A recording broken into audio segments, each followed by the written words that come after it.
In my previous video, I discussed some of the physical trauma that Titanic survivors endured while the ship was sinking.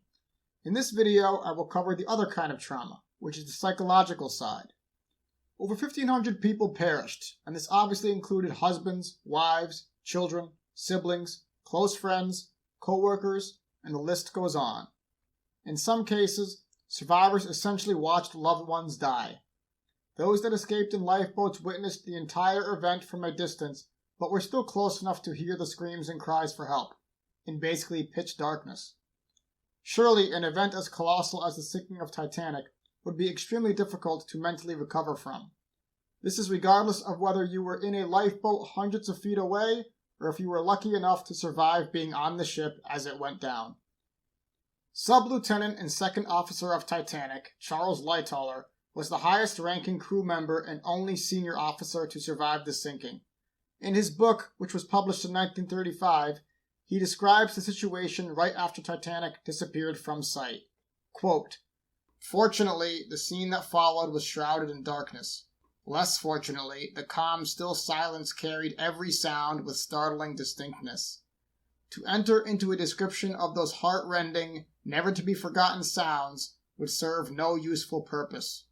I never allowed my thoughts to dwell on them, and there are some that would be alive and well today had they just determined to erase from their minds all memory of those ghastly moments, or at least until time had somewhat dimmed the memory of that awful tragedy." End quote. I am no psychologist or medical doctor, and nor was Lightholler. The key takeaway here is that Lightholler believes the death toll caused by Titanic kept increasing, even after it became a giant scrap heap on the icy bottom of the North Atlantic. Given what I will discuss next, perhaps he was right. John Anderson, a crew member that survived the Titanic disaster, supposedly never recovered. He spent his days after the ship sank selling Titanic mementos in Cardiff, before being admitted to a mental hospital in the same city. In the summer of 1914, newspapers reported that he had gone missing from the hospital and his body had been recovered from the waters around the city, and it was assumed he drowned.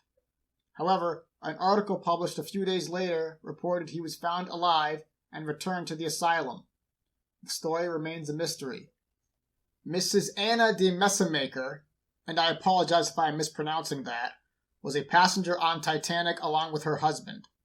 During the sinking, Anna had an opportunity to enter Lifeboat 13 but became hysterical and refused to leave her husband, who eventually forcibly lifted her and passed her to a crew member. They both assumed the worst, but her husband ended up surviving in Lifeboat 15, and they reunited on the Carpathia. Unfortunately, Anna never recovered from the tragedy, and was admitted to a mental hospital where she died in April of 1918. She was 42. Stewardess Annie Robinson survived the Titanic on Lifeboat 11. She was previously on the ship Lake Champlain when it struck an iceberg in 1909. However, the ship made it to port for repairs.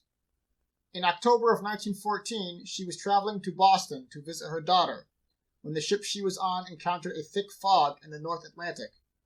According to the crew of the ship, Annie became quite anxious due to the fog and the loud whistle of the foghorn that was repeatedly sounded. She was last seen leaving the sitting area around 10:30 p.m. and was never seen again. It was assumed she jumped overboard in a tragic suicide, as was reported by the New York Times. She was 49. Perhaps the most dramatic of the bunch was the fall of Colonel Archibald Gracie. In reality, I could easily make an entire video about the importance of this man, and likely will in the future. Gracie's heroism on the night of the sinking went above and beyond probably any passenger, and likely some of the crew as well.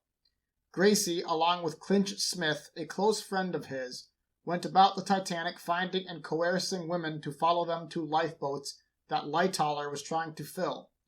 Gracie and Smith also convinced reluctant women to enter the lifeboats and helped in the loading process.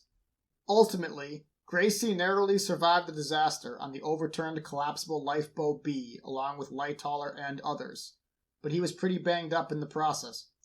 Gracie lost several close friends in the sinking, including Smith, who heroically worked with him trying to help others until the bitter end. In the months following the disaster, Gracie immersed himself in the memories of that night, and he wrote a book detailing the events. Per a New York Times article, Gracie's health deteriorated after the sinking, and he passed on December 4th, 1912, less than 8 months after Titanic sank. He was the first adult survivor to die. His family and physicians related his death to the disaster, and it was reported that some of his final words within hours of death were, quote, "We must get them into the boats. We must get them all into the boats," end quote. He was 53. His book was released posthumously in 1913. Remember, this is only what is documented for a few people. Over 700 survived Titanic, all of whom likely never forgot what they witnessed on that cold, dark night in the North Atlantic. Thanks for watching.